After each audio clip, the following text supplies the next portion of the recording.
राम राम शेतकरी मित्रांनो, पाहुयात कांद्यासंदर्भातील आजच्या काही महत्त्वाच्या बातम्या. मित्रांनो, इंडोनेशियाने भारताकडे 9 लाख टन कांद्याची मागणी केल्याची बातमी मिंट या इंग्रजीतल्या अर्थ व्यापार विषयक दैनिकाने दिलेली आहे.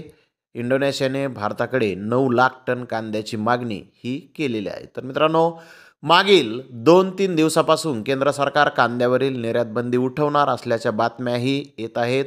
केंद्र सरकारने अलीकडेच नॅशनल कोऑपरेटिव्ह एक्सपोर्ट लिमिटेड ही कंपनी स्थापन केलेली आहे आणि या कंपनीच्या माध्यमातून कांदा निर्यात होऊ शकेल अशी ही बातमी काल आली होती. आपण ती बातमी टाकलीही होती.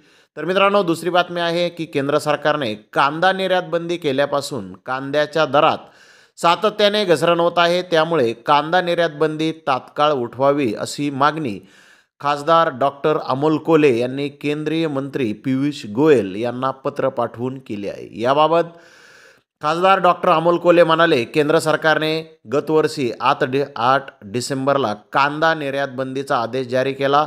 त्यानुसार शेतकऱ्यांना 31 मार्च 2024 पर्यंत कांद्याची निर्यात करता येणार नाही.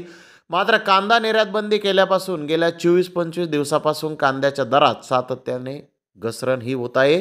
सद्यस्थितीत उत्पादन खर्चही निघत नसल्याने शेतकरी संकटात सापडला आहे. याआधी कांद्यावर 40% निर्यात शुल्क लादून जवळपास अघोषित निर्यात बंदी लादली होती. त्यातून सावरत कांद्याला योग्य दर मिळण्याची शक्यता निर्माण झाली असताना केंद्र सरकारने कांदा निर्यात बंदी करून शेतकऱ्यांना आर्थिकदृष्ट्या अडचणीत आणले. या संदर्भात केंद्र सरकारने कांदा निर्यात बंदी करून शेतकऱ्यांच्या ताटात माती कालवली आहे. तर नुकत्याच पार पडलेल्या संसद अधिवेशनातही कांदा निर्यात बंदीवर चर्चा करण्याची मागणी केल्याने माजी व खासदार सुप्रिया सुळे यांचे निलंबन करण्यात आले. त्यानंतर शेतकऱ्यांची लढाई रस्त्यावर लढण्याचा इशारा देऊन 27 ते 30 डिसेंबर या कालावधीत शेतकरी आक्रोश मोर्चा काढून केंद्र व राज्य सरकारला धारेवर धरले होते.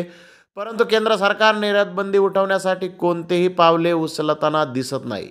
खासदार डॉक्टर कोल्हे म्हणाले की शेतकऱ्यांच्या बाबतीत केंद्र व राज्य सरकार अतिशय असंवेदनशील भूमिका घेत असून ज्या बळीराजाच्या नावाने सत्तेवर आले त्यांनाच देशधडीला लावण्याचे काम केंद्र व राज्य सरकार करीत आहे. कांदा उत्पादक शेतकऱ्यांना वाचवण्यासाठी कांदा निर्यात बंदी तात्काळ उठवावी अशी मागणी केंद्रीय मंत्री पियुष गोयल यांना पत्र पाठवून करण्यात आली आहे. याबाबत केंद्र शासनाने निर्णय न घेतल्यास कांदा उत्पादक शेतकऱ्यासाठी आंदोलनाची पुढील दिशा निश्चित करण्यात येईल असा इशारा खासदार डॉक्टर अमोल कोल्हे यांनी दिलेला आहे. तर धन्यवाद मित्रांनो, आपण माझा व्हिडिओ शेवटपर्यंत पाहिल्याबद्दल. व्हिडिओ आवडल्यास लाईक करा, शेअर करा.